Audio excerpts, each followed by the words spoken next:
Thank you for viewing the San Francisco Planning Department's scoping meeting presentation for the Port of San Francisco's Waterfront Plan project. This scoping meeting is an early step in the California Environmental Quality Act, or CEQA, review process for the proposed project.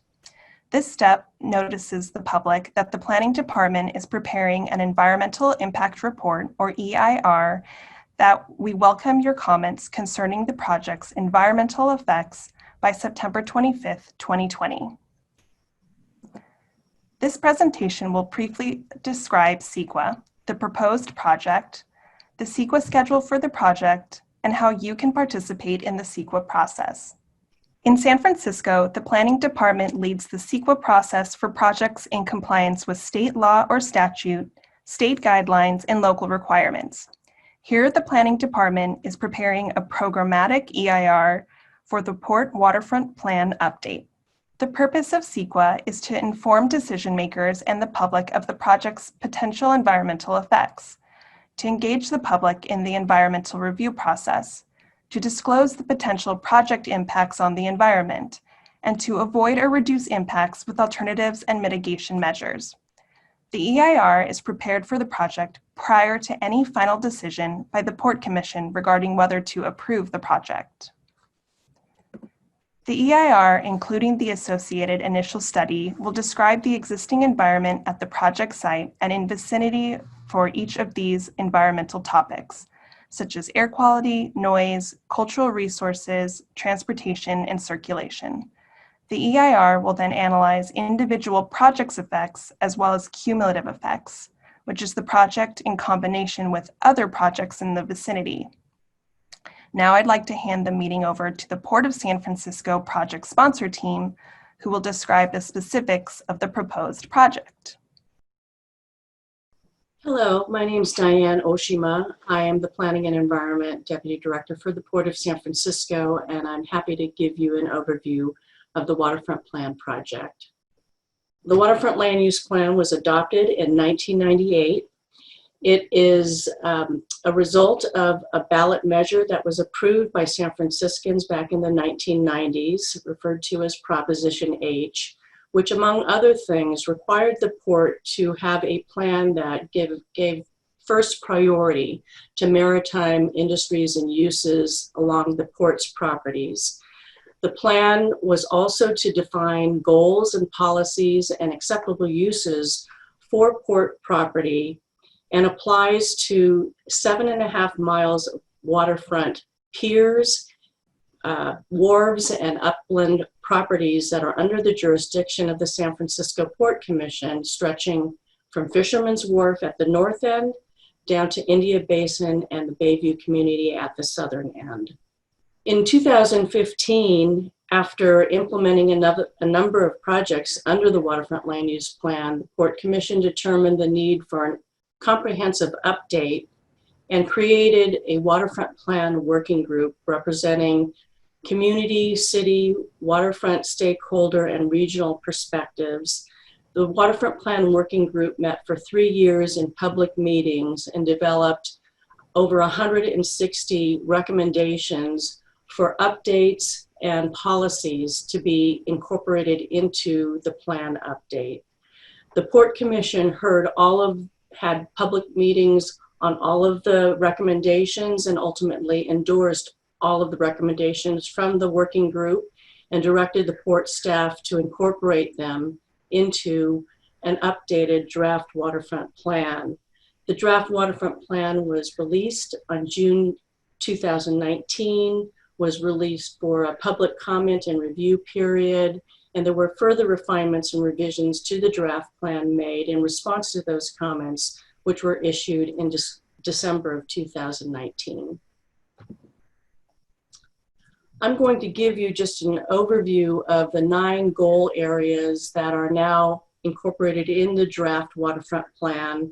Some of these goals carry over from the 1998 plan, and some of them are new. Each of the goals are supported then by a series of policies that are included in the draft plan that speak to the specific issues that were addressed by the Waterfront Plan Working Group. The first goal is to preserve maritime uses in the working waterfront.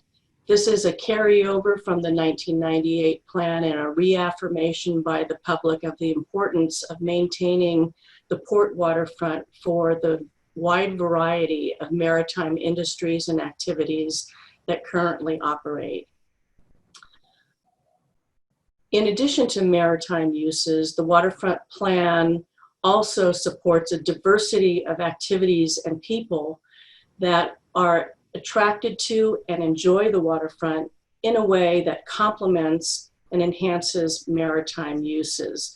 This goal, again, is a reaffirmation of the 1998 waterfront plan goal to promote an urban waterfront that supports a wide variety of activities that really speak to the needs of San Francisco and the Bay Area region.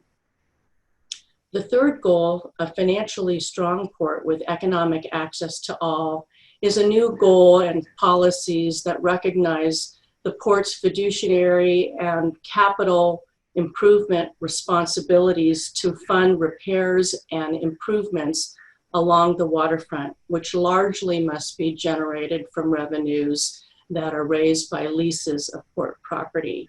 The policies in this goal set forth the more details about the port's fiduciary responsibilities.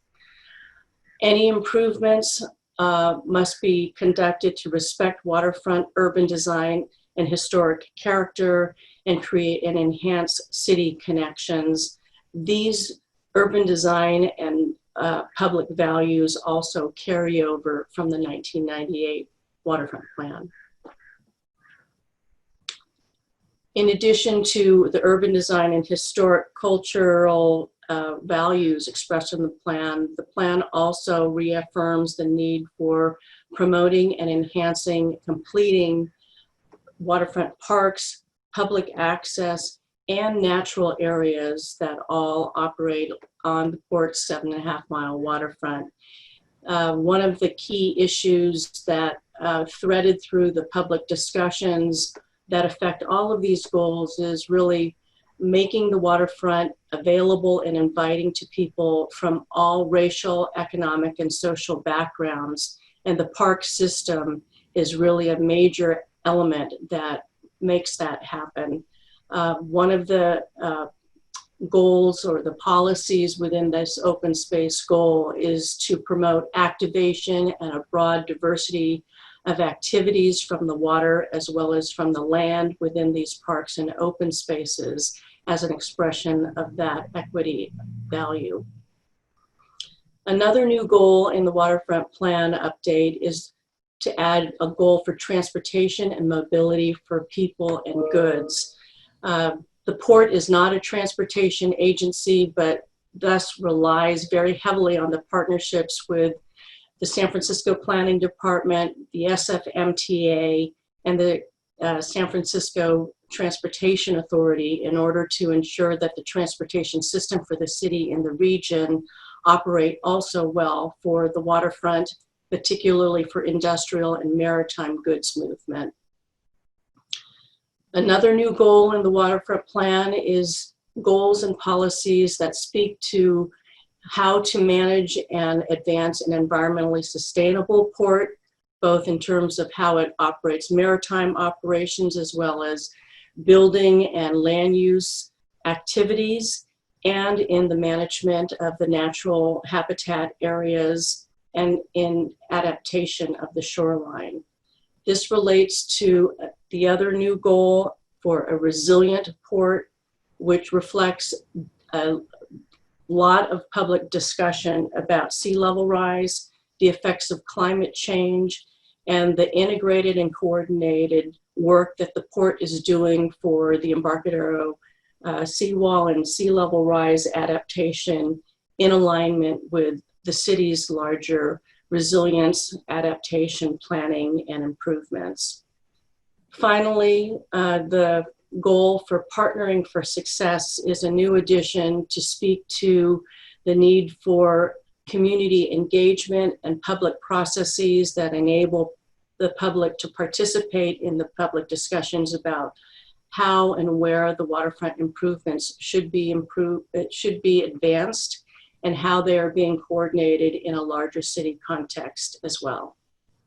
To provide definition about what kinds of changes to the waterfront that could occur under the proposed goals and policies in the updated waterfront plan, we have worked with the planning department staff to identify land use changes and growth that could occur under these proposed new policies that provide the platform for evaluating environmental impacts at a programmatic level in this EIR. And in addition to updating the port's waterfront plan, the port also works in close partnership with the San Francisco Bay Conservation and Development Commission, BCDC, as well as the San Francisco Planning Department. Both of those agencies have plans and policies that apply to the port's waterfront, the 7.5-mile waterfront, and thus, in order to align the regional, city, and port policies to provide consistent direction for how waterfront improvement should take place, we are working with BCDC and the Planning Department to develop amendments to BCDC's San Francisco Waterfront Special Area Plan, and with the Planning Department to amend the San Francisco General Plan and the Planning Code so that the land use policies and the regulations for advancing projects as set forth in the Planning Code are aligned. And now I will turn it over to Sherry to finish out the rest of the presentation. The current schedule anticipates that we will publish the draft EIR and initial study by summer 2021.